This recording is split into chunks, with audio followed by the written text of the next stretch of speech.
Hello दोस्तों, आज हम एक्सप्लेन करने वाले हैं जॉन विक चैप्टर 3।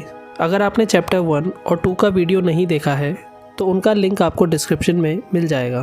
और अब चलते हैं मूवी की तरफ। मूवी की शुरुआत वहीं से होती है जहां चैप्टर 2 की एंडिंग हुई थी। जॉन अपने डॉग के साथ भाग रहा होता है और दूसरी तरफ जॉन के नाम का कॉन्ट्रैक्ट $14 मिलियन के लिए ओपन हो जाता है और उसके पास 6 बजे तक का टाइम होता है। फिर जॉन एक टैक्सी लेता है और उसे न्यूयॉर्क पब्लिक लाइब्रेरी जाने के लिए कहता है। थोड़ी देर बाद जॉन टैक्सी ड्राइवर को एक गोल्ड कॉइन देता है और कहता है कि इस डॉग को होटल कॉन्टिनेंटल छोड़ देना।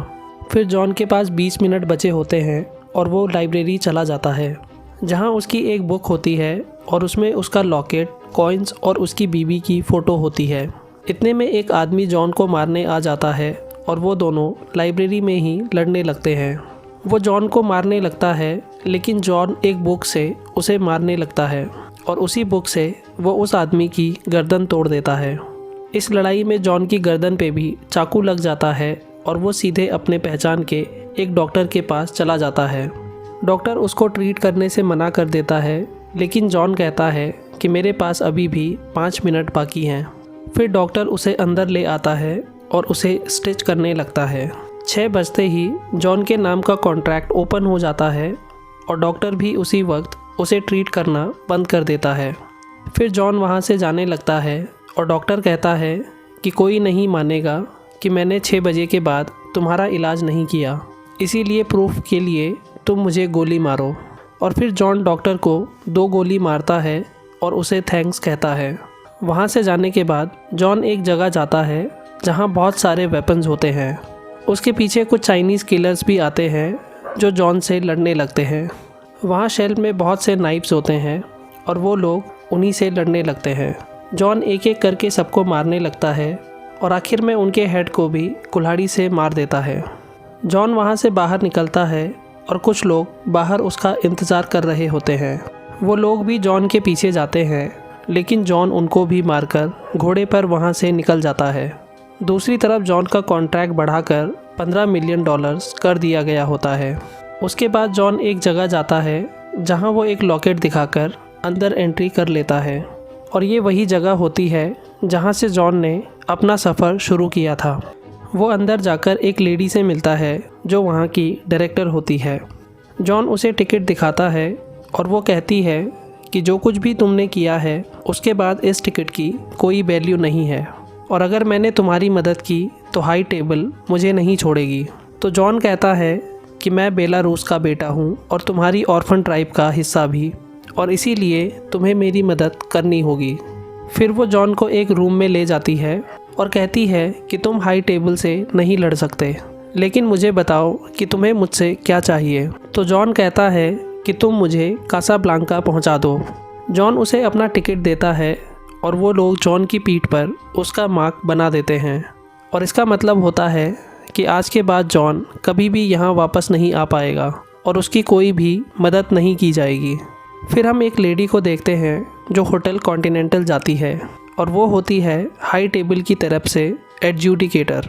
वो विंस्टन से मिलती है और विंस्टन उसे सब कुछ बता देता है, लेकिन वो विंस्टन से कहती है कि जॉन ने तुम्हारे होटल में सेंटिनो को मारा था और तुमने कुछ नहीं किया, जिससे हाई टेबल खुश नहीं है। वो कहती है कि तुम्हारे पास 7 दिन हैं और उसके बाद ये जगह और तुम्हारी पावर्स किसी और को दे दी जाएंगी, और इतना कहकर वहाँ से चली जाती है। वहाँ से निकलने के बाद एडजुडिकेटर बाउरी किंग से मिलने जाती है और कहती है कि तुमने जॉन की मदद की थी सेंटिनो को मारने के लिए और तुम्हारे पास भी 7 दिन का टाइम है अपने थ्रोन को खाली करने के लिए। किंग कहता है कि ये मेरी जगह है और ये मुझसे कोई नहीं छीन सकता, और फिर एडजुडिकेटर बिना कुछ कहे वहाँ से चली जाती है। दूसरी तरफ हम जॉन को देखते हैं जो कासाब्लांका पहुँच गया होता है। 2 लोग उसे मारने की कोशिश करते हैं लेकिन एक आदमी वहाँ आकर फाइट रोक देता है। फिर वो आदमी जॉन को सोफिया के पास लेकर जाता है जो जॉन से काफ़ी गुस्सा होती है। जॉन उसे मारकर दिखाता है जिस पे सोफिया का ब्लड होता है, जिसे देखकर सोफिया शांत हो जाती है। जॉन कहता है कि मैं चाहता हूँ कि तुम मुझे अपने पुराने बॉस के पास ले जाओ, मैं उससे कुछ बात करना चाहता हूँ। तो सोफिया कहती है कि अगर मैंने तुम्हारी मदद की तो हाई टेबल मुझे मार देगी, लेकिन उसके बाद भी जॉन उसे मना लेता है। दूसरी तरफ हम एडजुडिकेटर को देखते हैं जो एक आदमी से मिलने एक रेस्टोरेंट में जाती है और उस आदमी का नाम होता है ज़ीरो। ज़ीरो एक किलर होता है और एडजुडिकेटर कहती है कि तुम्हें हाई टेबल के लिए एक काम करना होगा। वो कहती है कि तुम्हें जॉन विक को मारना होगा और उन सबको भी सज़ा देनी होगी जिन्होंने जॉन की मदद की है। ज़ीरो इस काम को करने के लिए बहुत इंटरेस्टेड होता है। थोड़ी देर बाद ज़ीरो और उसके आदमी सबसे पहले उस लेडी के यहाँ जाते हैं जिन्होंने जॉन को भगाने में मदद की थी। एडजुडिकेटर जॉन की हेल्प करने के लिए उस लेडी के दोनों हाथों में तलवार घुसा देती है और फिर वहाँ से चली जाती है। वहीं जॉन और सोफिया बराडा से मिलने जाते हैं जो सोफिया का पुराना बॉस होता है। जॉन उसे कहता है कि मैं जानता हूँ कि मैंने क्या किया है और मैं उस आदमी से मिलना चाहता हूँ जो हाई टेबल की सीट पर बैठता है। तो बराडा कहता है कि तुम उससे नहीं मिल सकते क्योंकि ये एल्डर डिसाइड करेगा कि वो तुमसे मिलना चाहता है या नहीं। वो कहता है कि अगर तुम उससे मिलना चाहते हो तो डेजर्ट में जाओ और जब तक तुम्हारी आखिरी सांस न चल रही होगी तब वो तुमसे मिलने आएगा या फिर नहीं आएगा। जॉन और सोफिया वहाँ से जाने लगते हैं और बराडा सोफिया से कहता है कि मैंने तुम्हारे दोस्त को होस्ट किया है और अब मुझे रिटर्न गिफ्ट के तौर पे तुम्हारा एक डॉग चाहिए, जिसके लिए सोफिया मना कर देती है। लेकिन बराडा एक कुत्ते को गोली मार देता है जिससे सोफिया को गुस्सा आ जाता है और वो भी अपने पुराने बॉस पर गोली चला देती है। जॉन और सोफिया बराडा के आदमियों को मारकर वहाँ से भाग जाते हैं और एक रेगिस्तान में पहुँचने के बाद सोफिया जॉन को अकेला छोड़ देती है। वो वहाँ से चली जाती है क्योंकि जॉन के साथ रहना मतलब मौत को दावत। उसके बाद जॉन अकेला ही दिन रात उस रेगिस्तान में सफ़र करता है और आखिर में लड़खड़ा कर वहीं गिर जाता है। फिर हम किंग को देखते हैं जो अपने कबूतर के साथ बारिश में बैठा होता है और आज उसके 7 दिन की मोहलत पूरी हो चुकी होती है। ज़ीरो और उसके आदमी किंग के आदमियों को मारने लगते हैं और एडजुडिकेटर किंग के पास आ जाती है। वो कहती है कि तुमने जॉन को 7 बुलेट्स दी थी और उसके लिए तुम्हारे शरीर पर 7 कट्स दिए जाएंगे। और फिर ज़ीरो अपनी तलवार से किंग को 7 कट्स दे देता है और किंग घायल होकर वहीं गिर जाता है। दूसरी तरफ जॉन बेहोश पड़ा होता है और वहाँ से गुजरता हुआ एक आदमी उसे अपने ऊँट पर ले जाता है। फिर जब जॉन की आँख खुलती है तो वो एल्डर के सामने होता है। वो जॉन से पूछता है कि तुम क्यों जीना चाहते हो। तो जॉन कहता है कि मैं अपनी बीवी को याद करने के लिए जीना चाहता हूँ। तो एल्डर कहता है कि मैं तुम्हें एक चांस दे सकता हूँ, लेकिन तुम्हें एक टास्क कंप्लीट करना होगा, फिर तुम्हारा एक्स कम्युनिकाडो भी रिवर्स हो जाएगा और तुम्हें मारने का कॉन्ट्रैक्ट भी क्लोज कर दिया जाएगा। एल्डर कहता है कि तुम्हें कॉन्टिनेंटल होटल के ओनर विंस्टन को मारना होगा, जिसे सुनकर जॉन शॉक हो जाता है क्योंकि विंस्टन ने हमेशा ही जॉन की मदद की थी। जॉन विंस्टन को मारने के लिए हाँ कर देता है और ये साबित करने के लिए उसे अपनी एक उंगली भी काटनी पड़ती है। उसके बाद जब जॉन सिटी में वापस जाता है तो ज़ीरो और उसके आदमी उसे घेर लेते हैं, लेकिन जॉन भीड़ का फ़ायदा उठाकर वहाँ से निकल जाता है। जॉन एक आदमी की बाइक छीनकर वहाँ से भागने लगता है और ज़ीरो के आदमी भी बाइक पर जॉन से लड़ने लगते हैं। भागते भागते जॉन और ज़ीरो होटल कॉन्टिनेंटल पहुँच जाते हैं, लेकिन ज़ीरो वहाँ उसको मार नहीं सकता। फिर शेरॉन उन दोनों को अंदर बिठा देता है और ज़ीरो जॉन से कहता है कि मैं तुम्हारा बहुत बड़ा फ़ैन हूँ और हमेशा से तुम्हें मिलना चाहता था। वो कहता है कि हम दोनों सेम हैं क्योंकि हम दोनों को फ़ाइट करना पसंद है। तो जॉन कहता है कि हम एक जैसे नहीं हैं। फिर जॉन विंस्टन से मिलने ऊपर जाता है जहाँ चारों तरफ ग्लास लगे होते हैं और विंस्टन को पता होता है कि जॉन को उसे मारने के लिए भेजा गया है। विंस्टन कहता है कि हाई टेबल ने मुझे यहाँ से जाने को कहा है, लेकिन ये मेरी जगह है और मैं यहाँ से कहीं नहीं जाने वाला, फिर चाहे तुम मुझे मार ही क्यों ना दो। वो जॉन को एक गन देता है और इतने में एडजुडिकेटर भी वहाँ आ जाती है।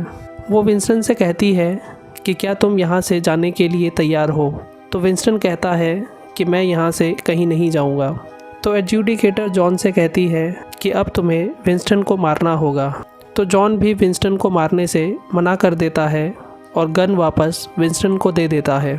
एडजुडिकेटर एडमिनिस्ट्रेटर को फ़ोन करती है और कॉन्टिनेंटल होटल को डिकॉन्स्टिकेटेड घोषित कर देती है और इसका मतलब होता है कि अब होटल कॉन्टिनेंटल में किलिंग्स की जा सकती हैं। फिर एडजुडिकेटर उन दोनों को मौत की धमकी देती है और वहाँ से चली जाती है।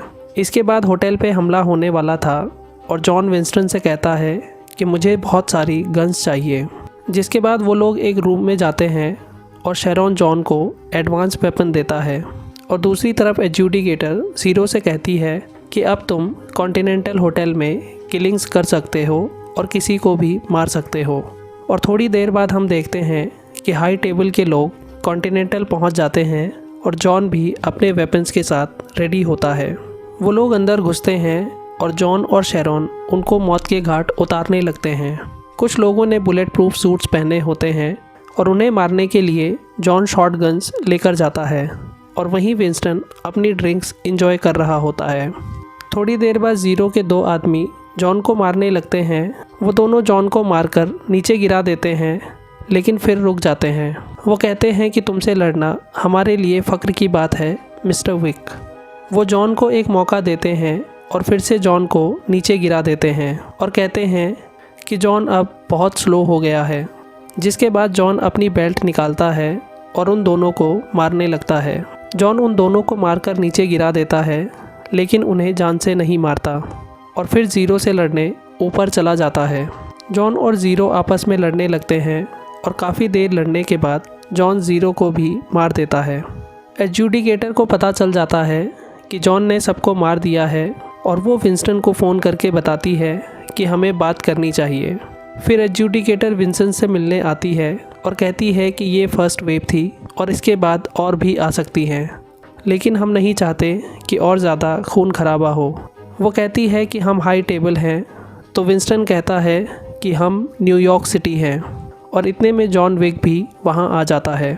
विंस्टन कहता है कि तुम मुझे मेरी पावर वापस दे दो और मैं हाई टेबल के लिए काम करता रहूँगा और मेरी तरफ से दोबारा कोई गलती नहीं होगी। एडजुडिकेटर कहती है कि हम तुम्हें तुम्हारी पावर्स वापस दे देंगे, लेकिन जॉन विक का क्या होगा।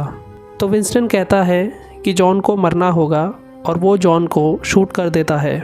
जॉन नीचे गिर जाता है और एडजुडिकेटर कहती है कि कॉन्टिनेंटल को फिर से रिकॉन्सिक्रेट कर दिया गया है और अब वहाँ फिर से कोई किलिंग्स नहीं हो सकती।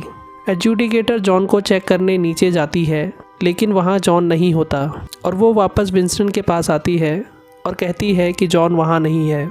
वो उन्हें वार्न करती है कि अगर जॉन जिंदा हुआ तो तुम इसका अंजाम अच्छे से जानते हो। जॉन का डॉग भागते हुए वहाँ से चला जाता है और थोड़ी देर बाद हम देखते हैं कि बावरी किंग का आदमी जॉन को किंग के पास ले जाता है। हाई टेबल ने किंग के साथ जो किया था उसकी वजह से किंग बहुत गुस्से में होता है और वो जॉन से पूछता है कि क्या तुम्हें भी गुस्सा आ रहा है। तो जॉन उठता है और कहता है या, और यहीं हमारी मूवी ख़त्म हो जाती है। और लास्ट सीन के बाद ये ऑब्वियस हो जाता है कि जॉन विक चैप्टर 4 में जॉन विक की लड़ाई सीधे हाई टेबल से होने वाली है। जॉन विक का चैप्टर 4 24 मार्च 2023 को आने वाला है, जिसके लिए आप सब एक्साइटेड ज़रूर होंगे। वीडियो को लाइक और चैनल को सब्सक्राइब ज़रूर कर दीजिएगा, क्योंकि इस तरह की वीडियोस हम आपके लिए लाते रहेंगे। Thanks for watching.